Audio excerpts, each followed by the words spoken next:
Fechou minha Bíblia que eu já tinha deixado aberta. Olha isso. Pegou minha foto que eu já deixo aqui. Meta.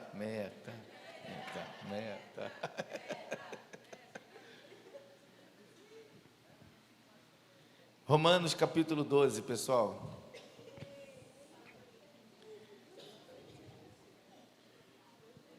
Meu tangedor, vai me abandonar hoje? Ou você ou Alex aí, pau ímpar?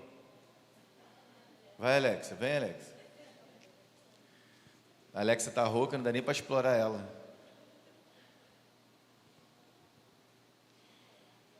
Nenhuma assim, paixão, fome, sede.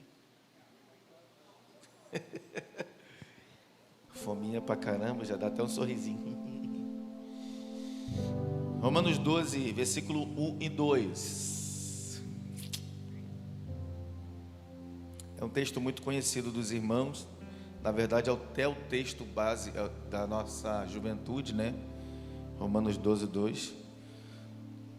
Versículo 1 e 2 diz assim: portanto, caros irmãos, rogo-vos pelas misericórdias de Deus, que apresenteis os vossos corpos, ou o vosso corpo, como um sacrifício vivo, santo e agradável a Deus, que é o vosso culto racional.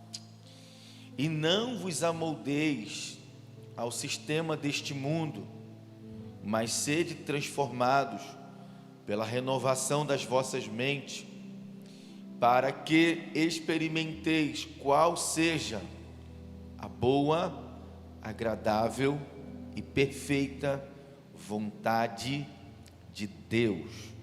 Amém? Que o Espírito Santo traga entendimento dessa palavra aos nossos corações, que haja sobre nós um espírito de sabedoria e de revelação, e que as mentes aqui estejam todas conectadas à mente de Cristo. É o que eu te peço, Senhor, em nome de Jesus. Amém e amém. Glória a Jesus. Bom, irmãos, o tema que eu coloquei para a mensagem dessa noite, eu vou tentar ser bem sucinto, né? A gente começou o nosso culto um pouquinho mais tarde por causa da chuva. É incrível, irmão. Ficou o dia todo aquela garoazinha, né? Quando deu 6 horas, pá! Pancada de chuva, eu olhei para o céu e falei: não é o diabo que está mandando essa chuva, irmão. Está repreendido a hora do culto, Mateus. Cadê os crentes? Aí. Se Jesus voltar na chuva, Zé, como é que vai ser esse negócio aí? Eu acho que Jesus vai voltar no carnaval e num dia que estiver chovendo. É sério. Eu acho, tá, irmão? Por favor, não quero ser herético aqui não. Ninguém sabe o dia que Jesus vai voltar. Mas eu acho que vai ser no carnaval e vai ser um dia que está chovendo. Por que no carnaval? Porque no carnaval a terra está fervendo de pecado, né? Os demônios estão tudo soltos. De repente a trombeta, Jesus vai ascender aos céus, irmão. Pensa como é que vai ser uma loucura. O rei Momo lá, e você lá atrás do teu elétrico. Irmão. Jesus está te vendo, tá? Cadu, tá rindo, né, Cadu? Jesus está te vendo, tá? E não tem essa não. Jesus, olha, eu estou aqui, mas meu coração é do Senhor. Já ouviu a piada do Me Segura Jesus? Quem já ouviu a piada do Me Segura Jesus? Alguém já ouviu? Eu não gosto de piada de Jesus não, tá, irmão? Mas essa é uma piada engraçada. Um carnavalesco se converteu a Jesus. Ele era carnavalesco. E todo o período de carnaval era uma guerra muito grande que ele tinha. Porque como ele gostava muito de carnaval, sempre foi envolvido. E ele se converteu a Jesus e agora, todo o período de carnaval, ele tinha que se isolar e tinha que ir para algum lugar. Só que teve um determinado ano que ele não conseguiu se isolar e ele resolveu ficar na cidade. E aí ele estava dentro da igreja e estava rolando o culto e foi passando aquele bloco, eu esqueci o nome agora, eu não vou falar o nome do bloco, né? E aí veio o bloco tocando, né? E ele estava dentro da igreja: Jesus me segura, segura Jesus, Jesus me segura. Me segura. E foi se aproximando. Foi ficando mais forte. E ele, Jesus me segura. Jesus me segura. Jesus me segura. Jesus me segura. E ele saiu pela porta da igreja. Jesus me segura. Então tu vigia, crente. Vigia. É melhor você ir para o retiro que tu fica fortalecido para vencer o carnaval.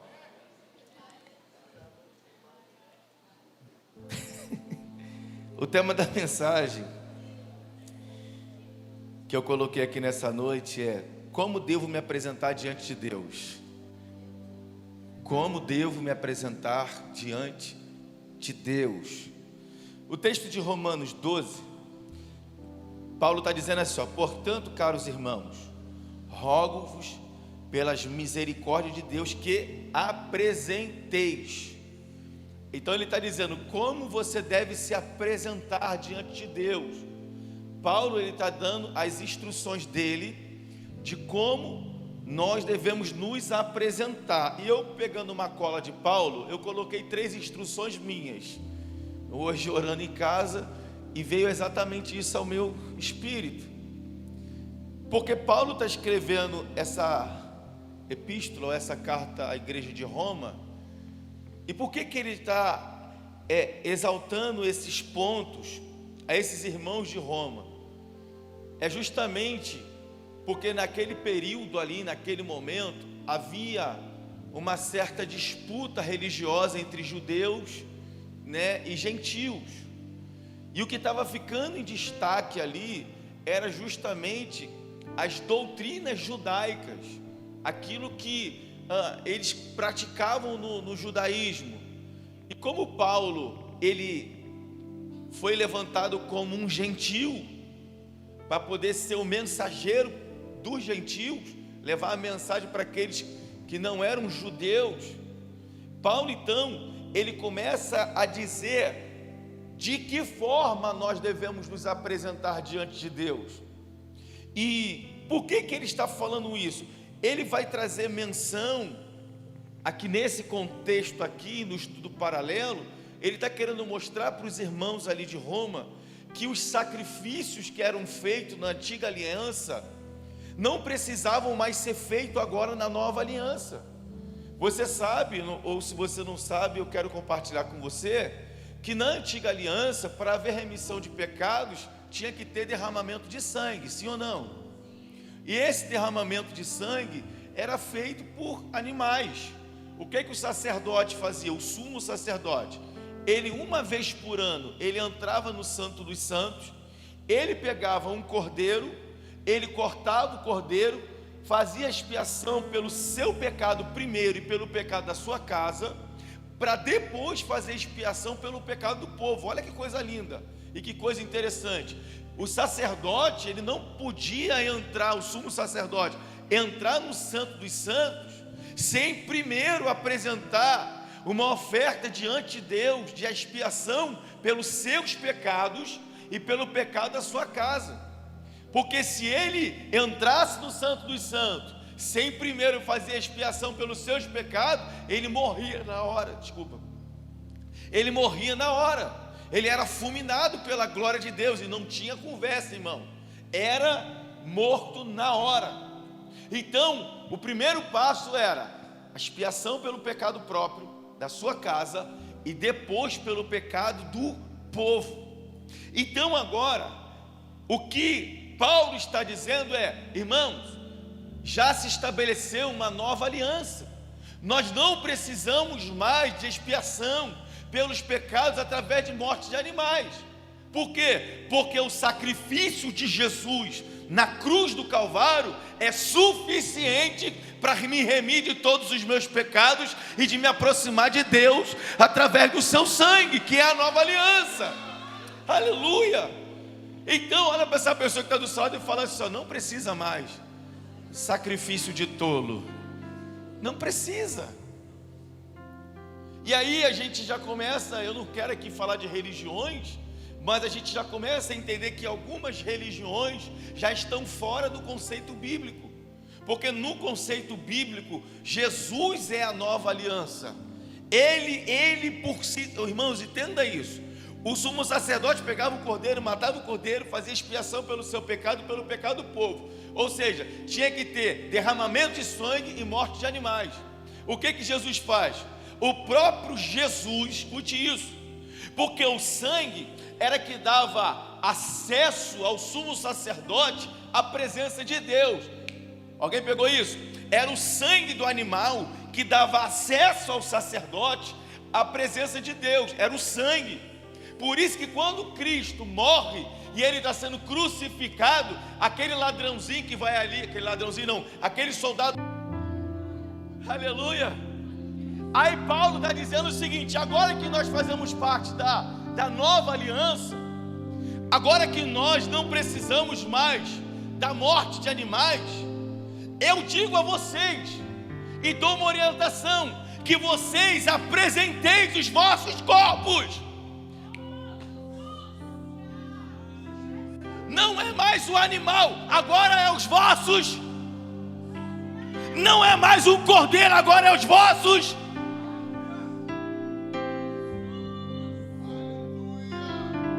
Estava muito fácil, não estava, Isaías? Estava muito fácil. O animalzinho está de bé. O cara peca, faz tudo de errado o ano todo. Uma vez por ano ele vem ao templo. Vai, animalzinho, leva meus pecados por mim. Aí Paulo está dizendo agora: ei, a velha aliança acabou. Esquece os animais. Eu digo para vocês: apresentem vocês os vossos corpos agora diante de Deus. Apresente vocês os vossos corpos lavados pelo sangue, não mais de animais, mas pelo sangue de Jesus, o Cristo que morreu, mas que ao terceiro dia ressuscitou.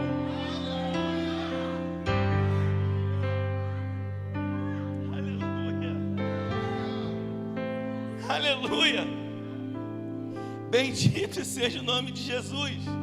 Então ele está dizendo: agora eu digo para vocês, vocês têm a responsabilidade. A responsabilidade agora é de cada um.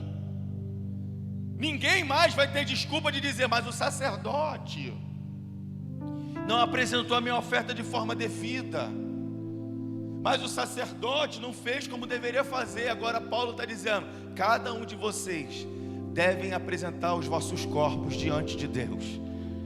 Por quê? Porque todos vocês foram comprados pelo sangue de Jesus na cruz do Calvário. Então o sangue já está sobre você, você tem acesso. Aleluia. Aí ele diz que apresentei os vossos corpos. Como o quê? Como um sacrifício vivo. Como que o animal era apresentado? Como que o animal era apresentado, irmão? Morto. Deus está dizendo agora eu não quero mais animal morto, agora eu quero vivo.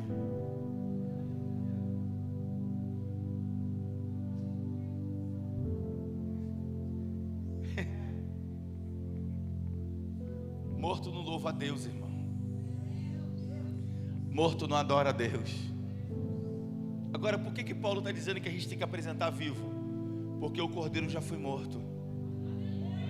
Ele já liberou o sangue sobre mim, sobre você. E nós não precisamos mais morrer, porque Ele já morreu e já nos lavou. Agora a minha responsabilidade é de me apresentar vivo. E esse vivo não é desse ar que você está respirando, é o vivo da presença de Deus dentro de nós. Porque é a presença de Deus em nós é que produz vida. Lembra o que Jesus falou? O salário do pecado é mas o dom gratuito de Deus é o que, meu irmão? É a vida eterna em Jesus Cristo. É a vida de Jesus. Lembra alguém bota o microfone aqui para Alexa para cantar essa música daqui a pouquinho. Você entende? É a vida de Jesus em nós. Se Jesus não está em mim, eu estou morto. Mas se Jesus está em mim, eu estou vivo. Por isso Paulo está dizendo, agora eu digo para vocês, que cada um apresente-se diante de Deus, mas não mais com símbolo de morte, mas com símbolo de vida, porque Deus é a vida. Aleluia. E aí depois ele fala, vivo e santo. Opa, peraí, pastor, agora que o animal não é mais morto, porque Jesus já morreu no meu lugar, então Jesus já me lavou, já me purificou, estou limpinho, está limpinho. Mas como que eu vou me apresentar santo diante de Deus? É justamente por causa disso, porque Ele já te limpou. Quando nós viemos lá do mundão, as nossas vestes vêm sujas, rasgadas, totalmente destruída pelo pecado. Aí Jesus, a gente vem aqui, é como se tivesse uma cascata de sangue aqui. Aí a gente entra embaixo da cascata, aí o sangue. Aí a gente, toma um banho no sangue. A sujeira vai toda indo embora, Acaba de tomar um banho, um anjo já está aqui. Tu já vem para cá, o anjo tira essa roupa dele aí, rasga a roupa suja. Toma aqui, filho, eu tenho roupa limpinha para você, vestes novas, pum. Aí tu bota as vestes novas. Aí agora Paulo está dizendo, vocês agora precisam apresentar os vossos corpos vivo e santo. Por quê? Porque Ele limpou vocês. Mantenham as vossas vestes limpa, santa, pura. Ei, meu irmão, para a glória de Deus. Porque toda vez que a Bíblia fala sede santo, porque o Senhor vosso Deus é santo, a palavra santo significa separado. Então Paulo está dizendo, sejam vivos e sejam separados. Por quê? Porque Ele morreu, Ele derramou o seu sangue. Então agora vocês precisam ser separados. Aleluia, gente. Louvado seja Deus. E aí ele vai dizer, santo e agradável a Deus.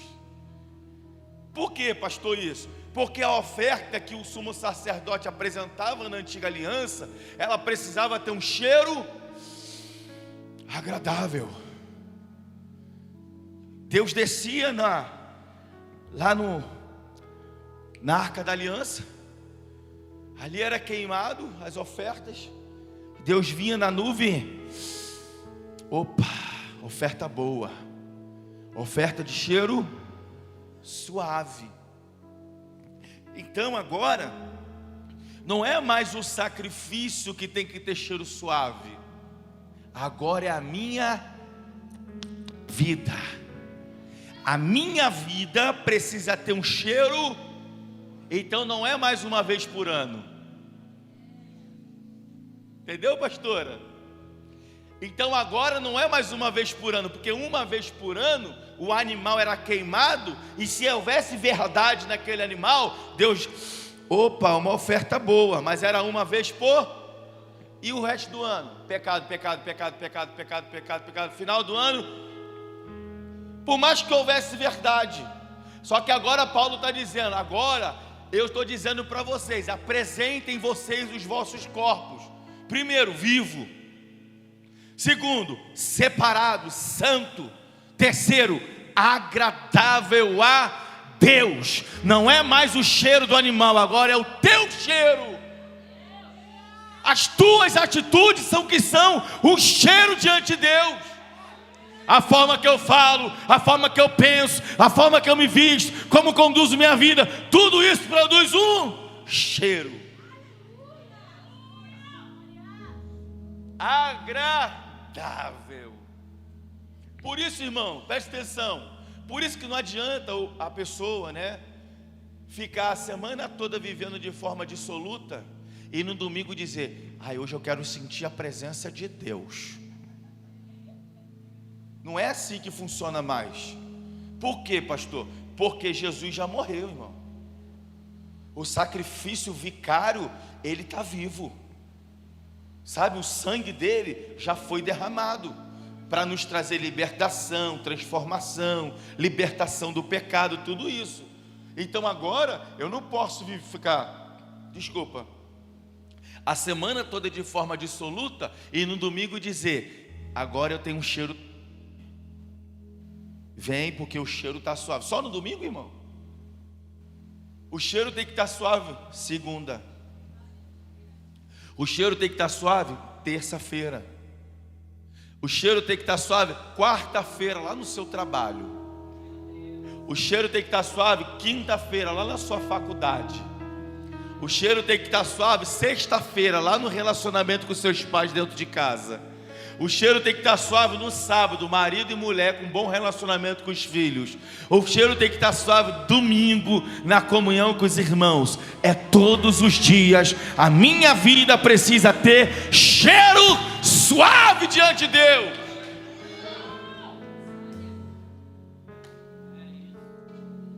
Aleluia.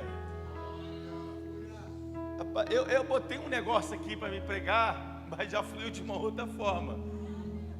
Eu só vou falar só o tópico.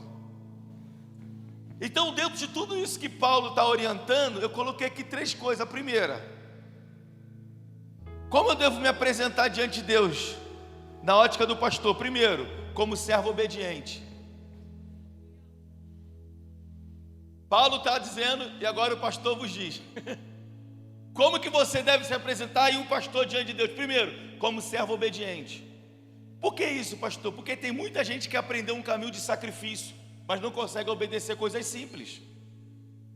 E se tem uma coisa que Deus quer dos filhos, é que eu e vocês venhamos ser obedientes. A gente tem um exemplo claro lá em 1 Samuel capítulo 15, versículo 22, quando Samuel dá uma ordem para Saul, para ele entrar no arraial dos inimigos e destruir tudo. Só que o que Saul faz? Saul vai, entra no arraial dos inimigos, pega o ouro, pega a prata, pega as vestes, pega tudo aquilo que valia e separa. Quando Samuel chega e olha e fala: o que você fez, Saul? Ele: não, eu separei as coisas mais tops para ofertar para Deus em sacrifício.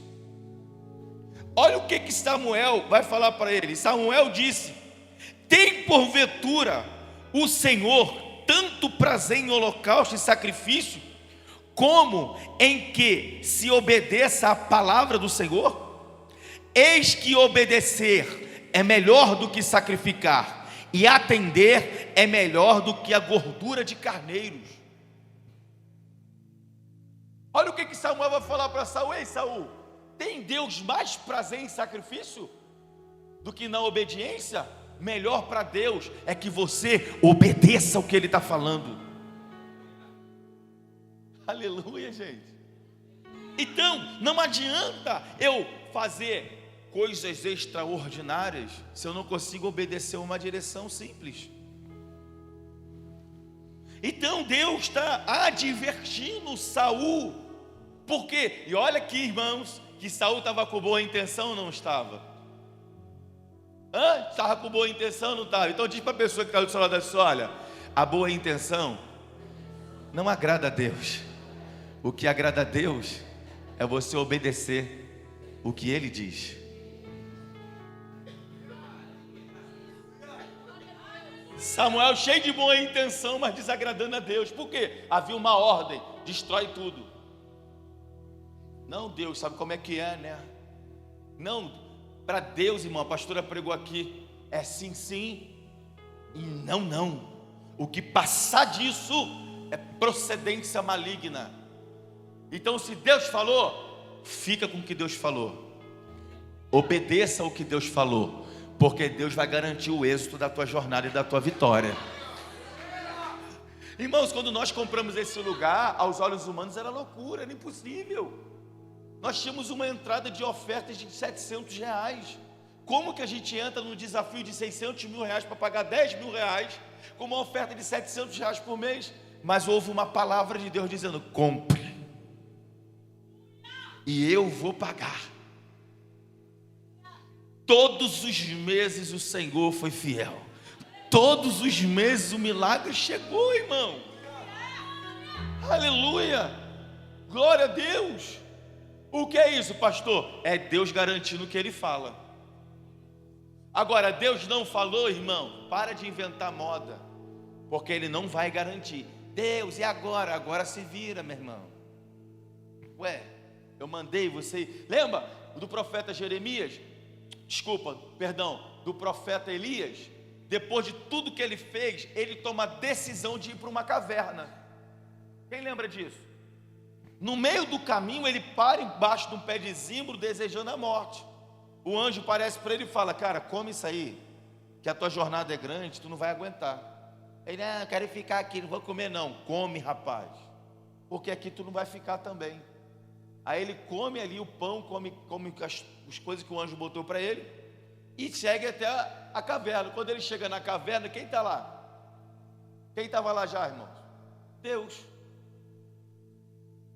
Aí vem Deus e fala para ele: o que é que você está fazendo aqui? Irmão, pensa Deus aparecer para você e falar: o que é que tu está fazendo aqui? Eu mandei você vir para cá? É porque só eu sobrei. Eu estava com medo de Jezabel e de Acabe. Elias, a pergunta foi: eu mandei você vir para cá?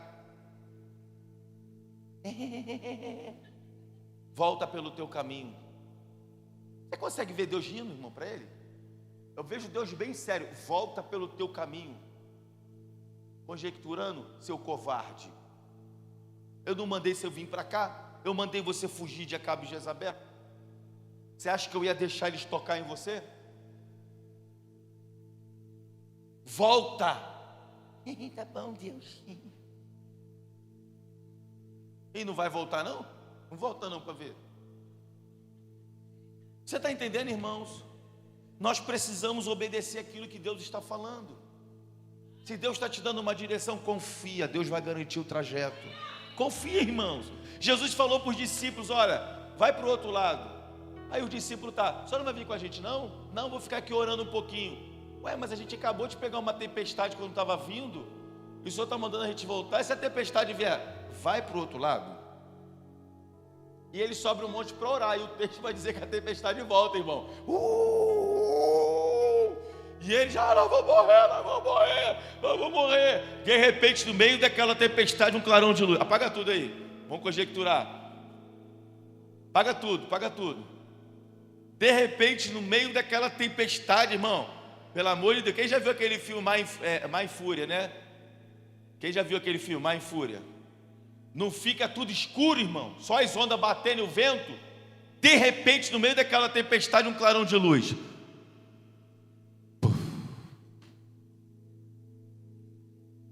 As vestes resplandecentes.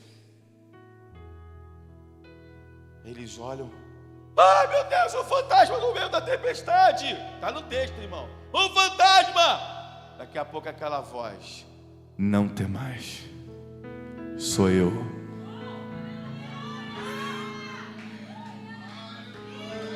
João olha para Pedro e fala: João é o mestre.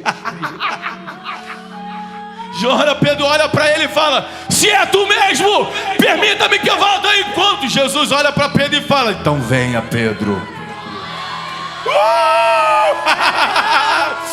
Pedro dá um pulo para fora do barco. Tem chão aqui em alto mar. Jesus olha para Pedro e fala: vem, Pedro, não tenha medo. Olha Pedro, meu irmão. Pá, pá. E o vento soprando e Pedro andando sobre os mares. Sabe o que é isso? É quando você caminha na direção de Deus. Nenhum vento, nenhuma tempestade vai derrubar você. Aleluia. Aleluia. Daqui a pouco Jesus, olha aí, porque Jesus é só Ele mesmo, irmão. Ele deixa o vento vir, Ele deixa as ondas bater, Ele deixa, irmão. Mas não é para te matar não, é que Ele está aperfeiçoando a sua fé. Está batendo o vento, está batendo onda. Daqui a pouco Ele levanta no meio daquilo tudo e fala: vento, acala-te. Tempestade, se acalme, mar, aquieta-te. Daqui a pouco houve uma grande bonança. Aí você pode até dizer: pastor, mas teve um momento que Pedro afundou. Meu irmão, Ele afundou, mas foi diante de Jesus, não foi diante de qualquer pessoa. Aí Jesus: ei Pedro, vem, você está na minha presença, levanta, rapaz, levanta Pedro, vem embora, vamos voltar andando para o barco, tu não vai ficar aí afundado não. Aleluia. Quem anda diante daquilo que Jesus está falando não vai ficar afundado, irmão. Porque a gente precisa entender que a nossa natureza humana às vezes levanta. E a natureza humana de Pedro estava com Pedro, irmão. Não era um anjo, era o próprio Pedro e a sua natureza. Então a natureza dele em algum momento: ai, estou no mar, cara, eu estou andando no meio da água. Irmão, na moral, tu ia pisar e já ia afundar direto, pô. Tu não ia nem sair do bar e sai fora, tempestade da tamanho das outras. Fala o que tu quiser, meu irmão. Pedro saiu do barco e andou na água. Eu fico com Pedro, meu irmão. E se alguém ali dentro deu uma zoadinha em Pedro, calou a boca quando ele voltou andando. Tá afundando, tá afundando. Jesus, vem Pedro, vem, levanta. Tá de pé, tô. Agora vamos voltar andando para eles verem que tu tá andando no mar comigo. Vamos, bora. Anda comigo, Pedro. Olha para essa pessoa que está perto de você e diga assim: confia no que Jesus te falou. Ele vai garantir o teu trajeto.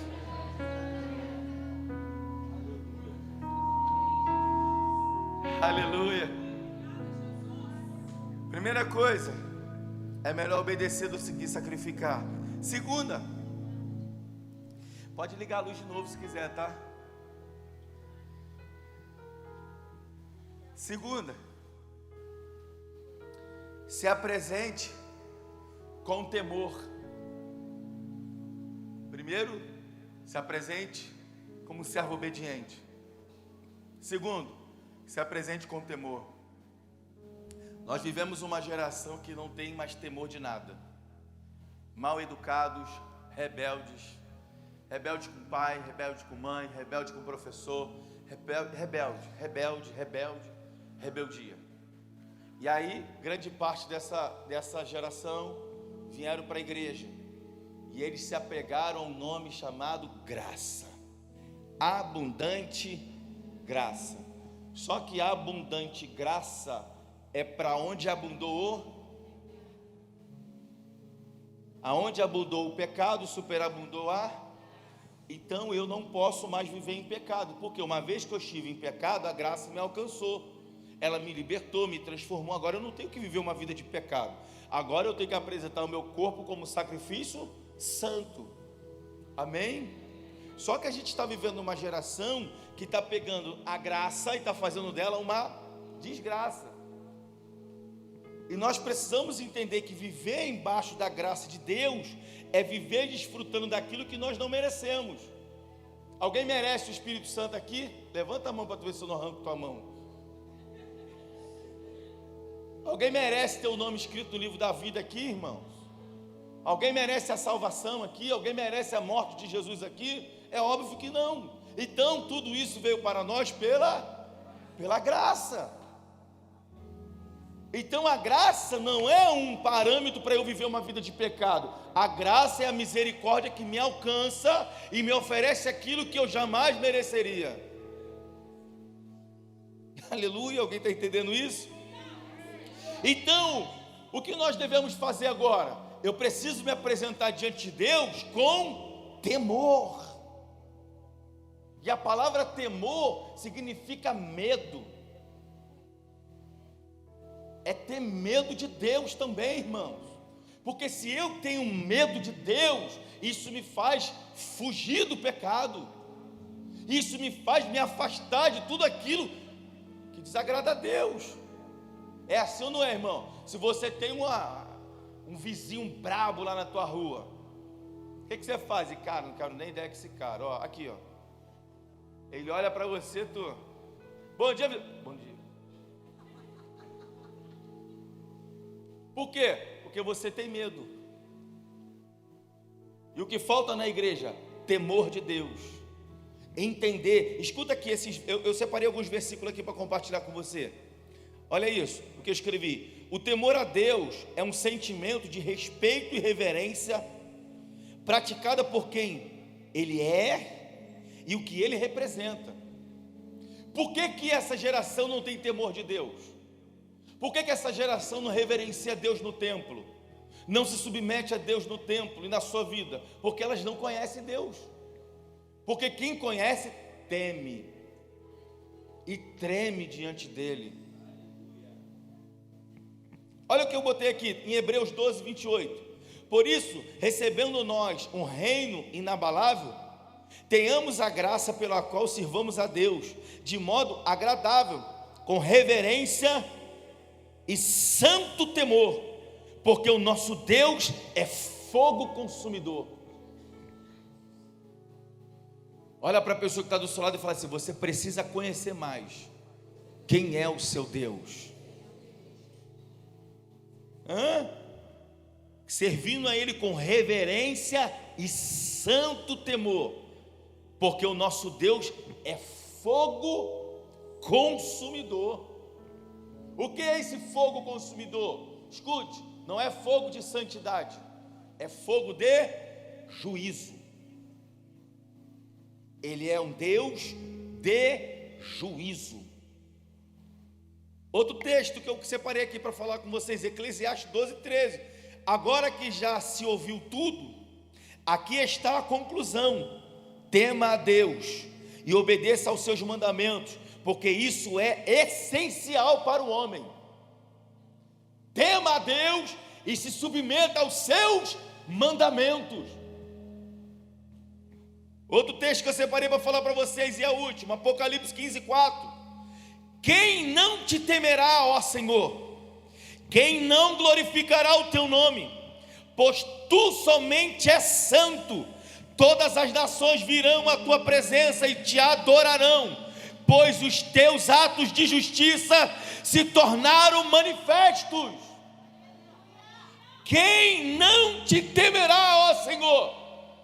Sabe o que João está dizendo? Naquele grande dia, quem é que não vai te temer? Porque eles vão ver quem Deus é. Aí ele está dizendo: todas as nações te temerão quando verem quem o Senhor é. Catuca essa pessoa e fala assim: tu vai esperar para esse dia? Fechou demais, ó, abaixou muito, fechou demais meu microfone. Fala, vai esperar para esse dia? Vai esperar, irmão? Tem até uma música, né, que diz assim: quem não te temerá, quem não glorificará teu nome, Rei das nações, tu és o Rei. Quem lembra dessa? Que isso, irmão? Esquece. Eu botei uma observação aqui. Vivemos em uma geração que aprenderam sobre a graça de Deus, mas que se esqueceram de quem Deus é. Não adianta você aprender sobre a graça se você não sabe quem Ele é. Você não vai se submeter, você não vai gerar temor. Você vai entrar nesse lugar aqui, vou lá na igreja. Você não vai entrar, como a Bíblia diz, de cabeça baixa, em reverência à santidade de Deus, se submeter a Ele. Irmão, por quê? Porque Deus é santo. Aí Paulo vai dizer: porque o vosso Deus é santo, sejais vocês também santo. Aleluia, aleluia. E a terceira que eu botei aqui, tu abaixou demais meu microfone, negão. Baixou e fechou tudo. A terceira coisa que eu coloquei aí, obrigado. A terceira coisa que eu coloquei, de mente transformada. Primeiro, obediente. Segundo, temor. E terceiro, de mente transformada. Porque quem não tem a mente transformada jamais vai reconhecer quem Deus é, irmão. Aí eu escrevi aqui algumas observações sobre isso. Quando temos a mente transformada, entendemos que servir a Deus não é uma válvula de escape. Que servir a Deus não é ter a cura de uma doença.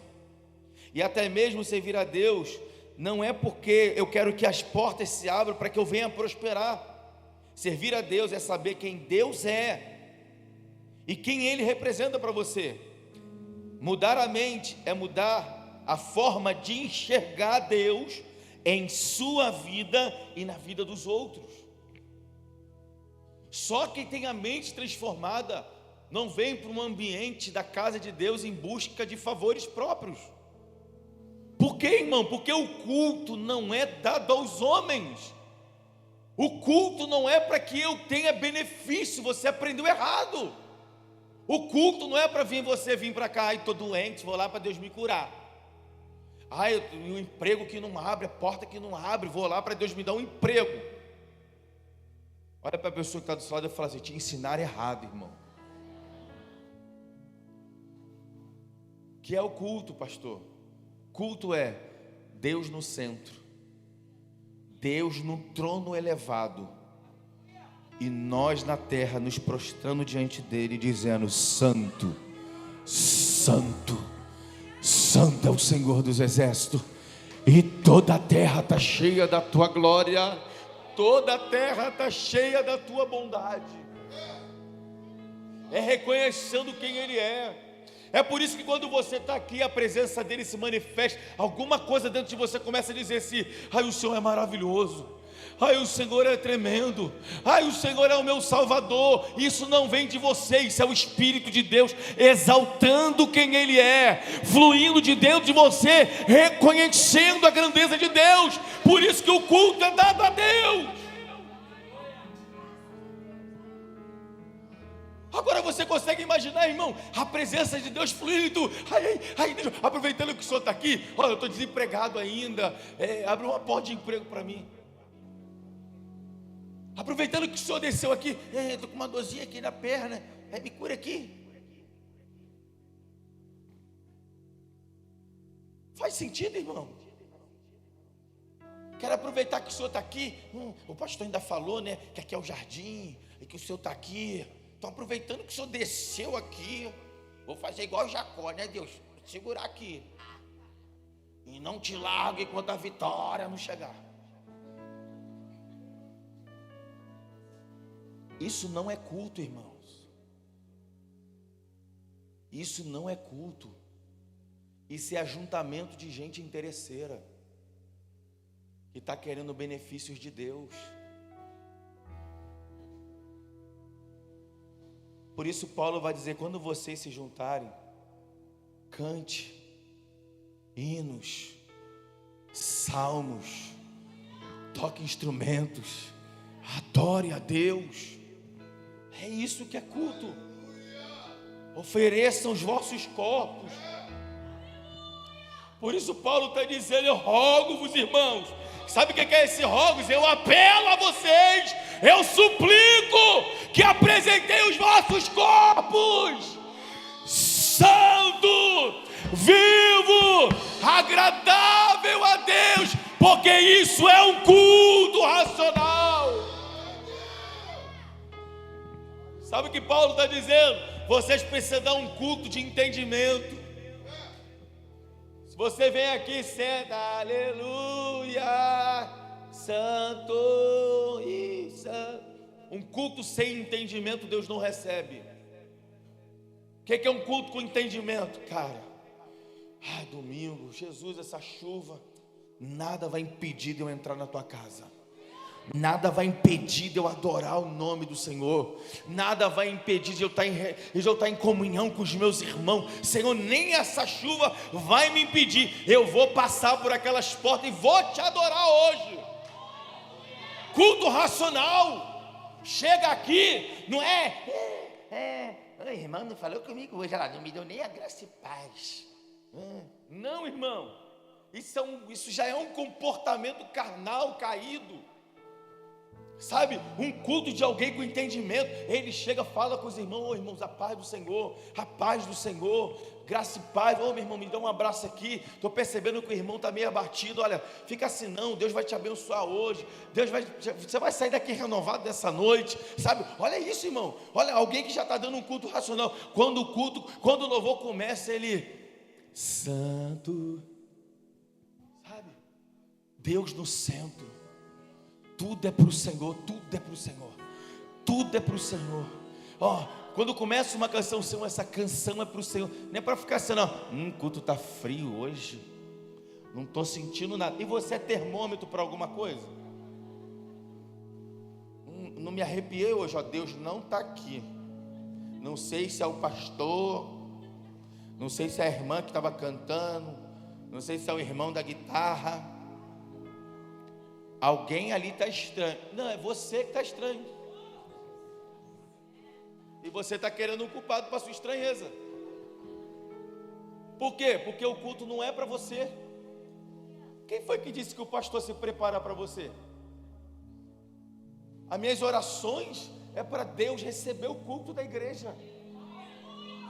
Deus recebe o culto da igreja. Depois que o Senhor receber, aí se o Senhor quiser se derramar assim entre a gente está lá, Senhor. Porque merecedor ninguém é, mas se o Senhor quiser, sabe? É assim que eu oro, irmãos. Sabe, Senhor, me dá uma palavra para que a igreja mude a sua mente, para que o povo entenda quem o Senhor é. É assim que eu oro, irmão. Eu não peço a Deus uma palavra para Deus te dar vitória, não. E vou procurar outra igreja. Vai, irmão, vai para a Universal, vai para onde você quiser. Porque lá tu vai receber a rosa da vitória. Esses dias, meu, misericórdia, irmão, eu estava num lugar, eu estava esperando um irmão da igreja, e eu parei em frente a uma igreja, não vou falar o nome, e aí, eu estou ouvindo, porque vai sair todo o mal da tua casa, vai sair todo o mal, e daqui a pouco parou, né, aquele movimento, agora bate 3 vezes o pezinho no chão, fala, diabo, tu está debaixo do meu pé, e os irmãos, diabo, tu está debaixo do meu pé. E o diabo está embaixo do pé de quem, irmão? Eu já fico imaginando o diabo falando assim, tu sair daqui, tu vai ver a banda que eu vou te dar. Vai achando que eu estou debaixo do teu pé mesmo. Gente, a Bíblia, há 2 momentos na Bíblia que a gente vai ver 2 anjos batendo de frente com Satanás, com o príncipe das trevas, e o texto vai ser o mesmo praticamente. E o anjo não ousou repreender Satanás, mas disse, que o Senhor te repreenda. Um deles foi arcanjo Miguel. Aí vem o crente, comedor de arroz e feijão, mal ora, só ora para dormir, olhe lá e para comer. Obrigado, Deus, por essa comida. Muito mal ora. Agora Satanás, debaixo do meu pé, debaixo do meu. Aí um arcanjo Miguel, que é um anjo de patente, de guerra, é um príncipe de Deus, dos exércitos de Deus, olha isso, um príncipe dos exércitos de Deus, é enviado para poder repreender um demônio, um Satanás, que queria impedir Gabriel de passar com a bênção de Daniel. O anjo chega, eu já imagino Miguel como, irmão? Espadão aqui, Satanás olha para ele. Tu está achando que o arcanjo chegou? A partir de agora vem para debaixo do meu pé. Não, irmão. O texto vai dizer que o anjo não ousou, mas disse, que o Senhor te repreenda. Ó o capetão. Aí eu já fico imaginando, né, a voz de Deus ecoando através do anjo. O capetão passa. Aí Gabriel, foi até onde Daniel estava e entregou a vitória de Daniel. O outro texto a gente pode falar lá de Moisés, quando o corpo de Moisés, que só vai ser relatado no livro de Judas, lá no final, perto de Apocalipse. É ali que vai ser relatado o que acontece com o corpo de Moisés. Quando Moisés morre, o diabo queria usar o corpo de Moisés para idolatria. Mas o que Deus faz? Deus esconde o corpo de Moisés no monte. Mas o diabo viu, irmão. O diabo vê tudo. E ele queria pegar o corpo de Moisés. Aí, quem aparece de novo? Miguel Arcanjo. E vai falar o que para o Satanás? O Senhor te repreenda. Aí vem o crente dizer: embaixo do meu pé, embaixo do meu pé. Não, irmãos, nós precisamos entender que nós precisamos mudar a nossa mentalidade. O culto é dado a Deus. Só quem repreende o diabo é Deus. É Deus que coloca limite nele. Aqui você não passa, nessa casa você não toca, nesse filho tu não mexe. Por quê? Porque eles são meus, estão marcados com meu sangue. Tu não vai tocar neles. Aleluia. É Deus que guarda você, é Deus que guarda a sua casa, é Deus. Pastor, Deus faz tudo isso por mim? Quando eu obedeço, quando eu temo ao Senhor, quando a minha mente é uma mente transformada, não é uma mente caída, sabe, é uma mente de Cristo. E para concluir, falei demais já. Paulo chama a atenção a esses irmãos, a fim de fazê-los entender que sacrifícios humanos não poderiam salvá-los, mas que eles deveriam sim buscar agradar a Deus em toda a sua maneira de viver. Isso sim limita a ação das trevas contra nós. Por quê? Porque o pecado, irmãos, ele abre legalidade. O pecado é uma chave de permissão. Então, se eu resisto o diabo, Tiago vai dizer: ele fugirá de vós. Agora, se o diabo vem, parceiro, demorou, hein? Entra aí, vamos tomar uma cervejinha. Licença.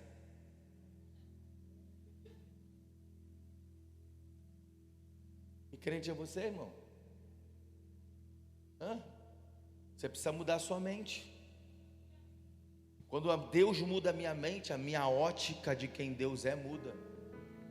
É isso que nós precisamos. É disso que a igreja brasileira precisa. Mudar a sua mente, para que a sua visão sobre Deus possa ser transformada. E Deus vai parar de ser tratado como um homem, como uma pessoa qualquer, como alguém que eu conheci na esquina. Mas ele vai voltar a ser Deus Santo, a reverência, o cabeça da igreja. É Ele que domina sobre tudo e sobre todos. Deus precisa voltar a ser reverenciado, Ele precisa voltar a ser temido pela igreja. Eu lembro, irmãos, antigamente, quando na igreja começava a ler a Bíblia Sagrada, ninguém mais entrava, até que o texto acabasse de ser lido. Que é isso? Reverência à palavra de Deus. Não precisava o pastor pedir para os irmãos desligar o telefone. Os irmãos já desligavam e entendiam: eu estou na casa de Deus, eu preciso reverenciar a Deus. Hoje em dia o povo está assim, o culto está rolando, o cara tá bom. É santo. Eu faço parte dessa história. E serei fiel. Estão brincando com a casa de Deus.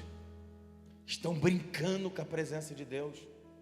Estão esquecendo quem Deus é. E Paulo está alertando esses irmãos: não esqueçam que o vosso Deus é um Deus fogo consumidor. Deus de juízo,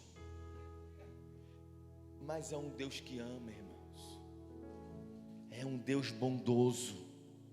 É que nós não podemos abusar de quem Ele é. Sabe a minha oração nessa noite? É que Deus restaure o temor da igreja sobre a sua presença. Que a igreja brasileira volte a temer ao Senhor. Sabe, que o povo volte a ter temor do Senhor. Aqui a minha esposa está aqui, a Michele está ali, que não me deixa mentir. Uma certa vez eu estava conversando com a mãe dela, e a Fabiana, minha esposa, e ela disse que no terreiro da mãe dela não entrava pessoas com roupa indecente. Se chegasse alguém com uma roupa indecente, a avó dela pegava um pano, amarrava na pessoa. O diabo não quer gente indecente no terreiro? E na igreja pode, né, pastor? Deus é bom, Deus é misericordioso. Sabe o que é isso? É que perderam o temor de quem Deus é.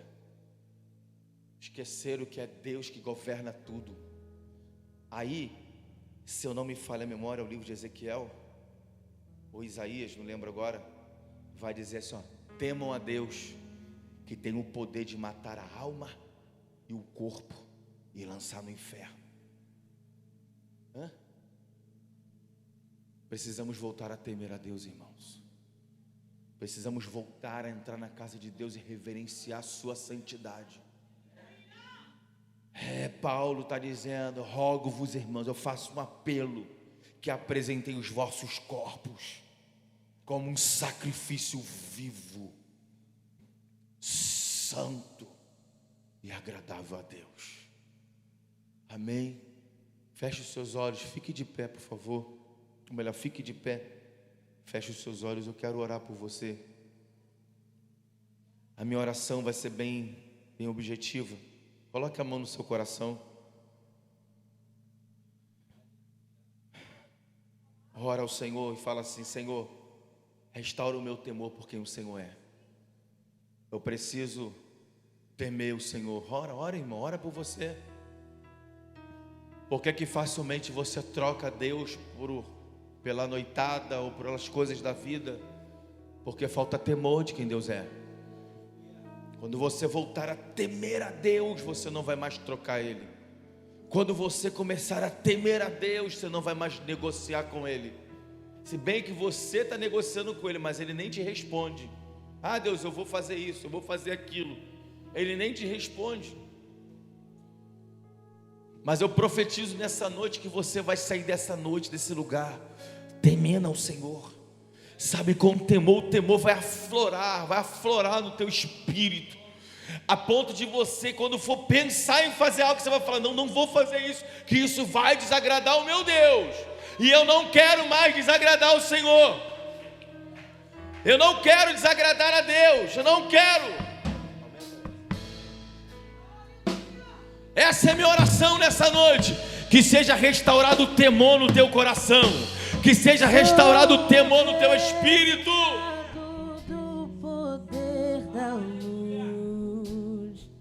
Ore por você, vai. Ore, meu irmão, ore. Ore por você. Uma igreja que teme ao Senhor é uma igreja que se submete à sua presença, que se submete ao seu espírito, que se submete às suas ordenanças. Teme ao Senhor. O temor do Senhor é o princípio da sabedoria. O temor ao Senhor é o que os homens precisam aprender, disse Salomão, e isso é essencial. Temor ao Senhor. Interrompa minha memória, me dizendo que não precisa disso. Tema ao Senhor. Que Ele já morreu por Tema ao Senhor. E já está tudo resolvido. Que haja temor no teu coração. Que haja temor no teu coração. Todos irá salvar. Que haja temor no teu coração. Que por isso eu não